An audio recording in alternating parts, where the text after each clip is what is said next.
Voici notre histoire, l'histoire de Ben, mon compagnon, et moi, Alicia, et de notre magnifique horloge ancienne.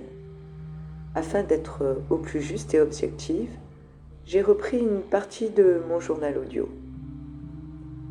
Cette histoire a débuté un beau dimanche de juillet. Dimanche 26. Ben est enfin décidé, nous allons faire un tour au Salon des Antiquités. Et j'espère bien que nous allons trouver l'objet idéal pour le dessus de la cheminée. C'est alors que nous sommes partis ensemble en quête de la décoration parfaite. Quête qui fut couronnée de succès. Nous sommes tous deux tombés sous le charme d'une jolie et ancienne horloge. Vas-y Ben, décris l'horloge s'il te plaît, tu t'y connais mieux que moi. Moi je pourrais juste dire que ça a été un vrai coup de cœur. Je la trouve magnifique. Elle est noire, petite, mignonne et sera parfaite sur la cheminée. Ok, si tu veux. Nous avons fait une super affaire. C'est une horloge étagère française. Une ancienne pendule de terre, Napoléon III. En très bon état et en plus avec sa clé. Je vais d'ailleurs la mettre à l'heure et remonter le mécanisme. Nous sommes lundi matin et j'ai passé une horrible nuit. Je me suis réveillée en nage à 2h15 du matin. J'ai eu un sommeil agité tout le reste de la nuit. J'ai mal au dos et à la tête. J'espérais mieux pour ma journée. Ben, lui, a mieux dormi que moi, même si mes mouvements l'ont un peu gêné. Eh bien en fait, moi aussi j'ai très mal dormi. C'est juste que je ne me suis pas réveillé. Mais j'ai comme un vague souvenir de cauchemar. Mais bon, tu sais très bien que je ne me souviens jamais de mes rêves. La journée se déroula normalement, si ce n'est une malchance plutôt tenace, allant des clés tombées au mauvais endroit à la contravention malencontreuse.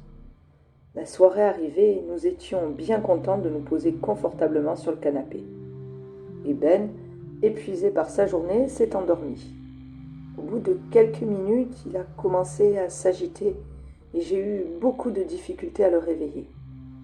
Mais il ne se souvenait pratiquement de rien, juste une sensation déstabilisante qu'il n'est pas vraiment parvenu à me décrire. Et la nuit qui suivit ne fut guère mieux. Je fis d'horribles cauchemars, des rêves incohérents et très sanglants, comme je n'en avais jamais fait jusque-là. Je me suis levée complètement déboussolée et j'ai passé toute la journée dans cet état d'esprit, à moitié à ce que je faisais et à moitié ailleurs. Je n'avais qu'une envie, une seule idée, rentrer, dormir tranquille. Une nuit KO sans rêve, juste du repos. Ben me raconta sa journée qui ne s'était pas tellement mieux passée que la mienne. Mercredi 29. Moi qui espérais une nuit reposante, mais j'ai eu tout le contraire. Nous nous sommes tous les deux réveillés exactement en même temps à la même heure, 2h15 du matin, et dans les mêmes circonstances, en hurlant, avec des hurlements si forts et si impressionnants que nos voisins ont appelé la police. Ils ont débarqué vers 2h30 alors qu'on essayait de comprendre ce qui s'était passé. Sur le coup, j'ai eu peur ne comprenant pas qui pouvait bien sonner à cette heure-ci. Ben est allé voir et m'a annoncé « C'est la police, habille-toi et descends ». S'il te plaît, quand tu me cites, fais ça bien ma chérie. Si tu veux être exact, j'ai dit c'est les flics. Et dépêche-toi d'enfiler un truc. Putain, ils font chier les voisins à bon sang. Maintenant, on va devoir expliquer à des flics qu'on s'est simplement réveillé en criant. On va avoir tellement l'air d'être deux imbéciles. Oui, ok, bon, t'as raison. Profites-en, c'est pas si souvent. Bon, alors, qu'est-ce que je disais déjà? Ah oui, tu as ouvert aux policiers et nous avons dû nous expliquer sur l'inexplicable. Comment justifier quelque chose que nous n'avions pas compris nous-mêmes. Nous avons fait de notre mieux et ils ont vu qu'il n'y avait aucune trace de lutte, rien de cassé et que nous n'avions aucune blessure, alors ils ont fini par repartir. Notre nuit était déjà bien gâchée, on s'est rendormi du mieux qu'on pouvait et puis ce matin... Ce matin, on est complètement crevé. J'aurais fait une nuit blanche, je serais pas plus fatigué. et c'était des plus étranges cette concomitance de nos cauchemars. Et pour une fois que j'ai quelques images qui me sont restées en mémoire, et j'aurais vraiment préféré que ça soit comme d'habitude. Allez, décris-les. C'est assez difficile. C'est d'abord une sensation et une succession d'images floues donnant une impression d'étrange de malaise. Du sang. Voilà, je m'en rappelle. Je me rappelle que de ça et ça me suffit largement. Voilà comment a commencé notre mercredi, et il a malheureusement continué sur cette lancée. En fin d'après-midi, j'étais seule dans le salon quand j'ai commencé à entendre des voix, ou plutôt des sortes de complaintes accompagnées de gémissements. Au début, j'ai même cru qu'il devait y avoir une radio ou quelque chose d'autre allumé, mais évidemment, je n'y ai rien trouvé. Ben est rentré. Nous avons dîné, puis soudain, j'ai eu une sorte d'horrible vision quand l'horloge a sonné 22 heures, et je me suis évanouie quelques instants. C'est avec les événements de la nuit suivante que nous avons compris ce qui nous causait nos tourments. Il est 2h15 du matin. Nous venons encore de nous réveiller, trempés et angoissés, la tête pleine de cris et d'images atroces.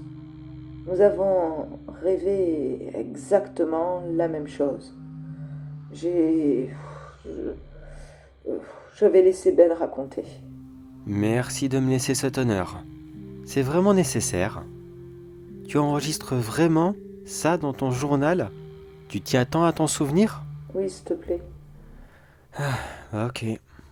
Le cauchemar a commencé sur un champ, devant une grande et majestueuse demeure. Le ciel s'est soudainement assombri et a pris une teinte rougeâtre. Puis, je me suis retrouvé devant un grand double escalier, avec la sensation d'une présence oppressante et pourtant invisible. Est-ce que tu as vu la salle, toi aussi? J'y viens. J'ai monté l'escalier et j'ai été dans le sous-sol. Je sais, ça n'a pas de sens, mais n'oublions pas, c'est un rêve. Enfin, je veux dire, plutôt un cauchemar. Une salle sombre, lugubre, et surtout, pleine de sang. Et soudainement, une image a envahi mon esprit, celle de l'horloge. Exactement, l'horloge, puis des flots de sang. Et je me suis réveillée. Qu'est-ce qu'on fait maintenant?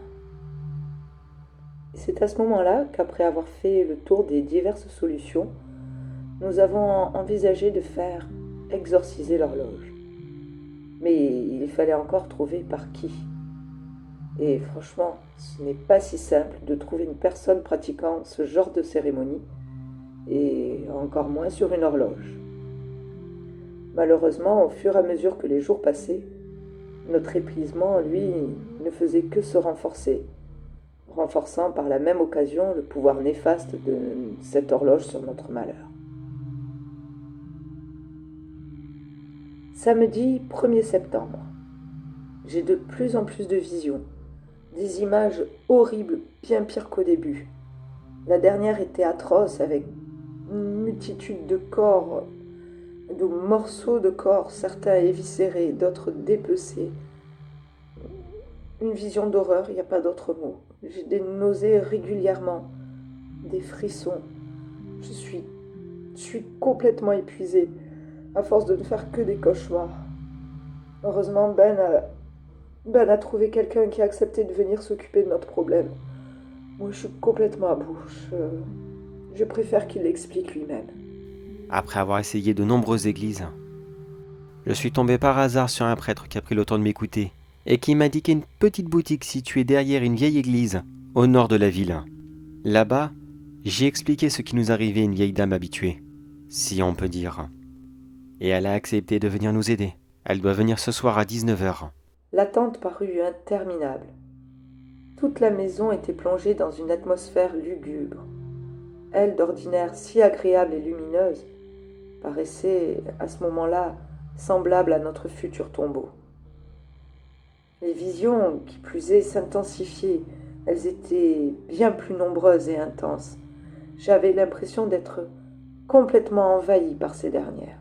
J'en suffoquais complètement. J'en suffoquais. Vers 18h30, C'est Ben qui s'est mis à convulser. Puis il s'est soudainement arrêté et m'a regardé, mais ses yeux étaient totalement noirs. Il a commencé à parler, je l'ai enregistré.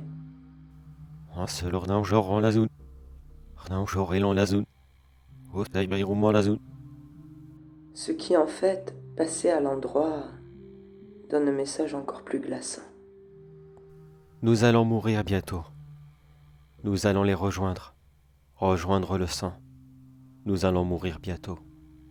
Et 19h est finalement enfin arrivé. Au même moment que l'horloge sonnait, notre bienfaitrice sonnait également à la porte. Nous l'accueillâmes avec autant de soulagement que d'inquiétude. Est-ce que ça allait fonctionner? Est-ce qu'on allait enfin être libérés? Au bout d'1h30 de cérémonie, elle annonça que c'était fini. Notre calvaire avait pris fin. Et en effet, depuis, nous n'avons plus aucune vision ou manifestation quelconque, en espérant que cela continue ainsi.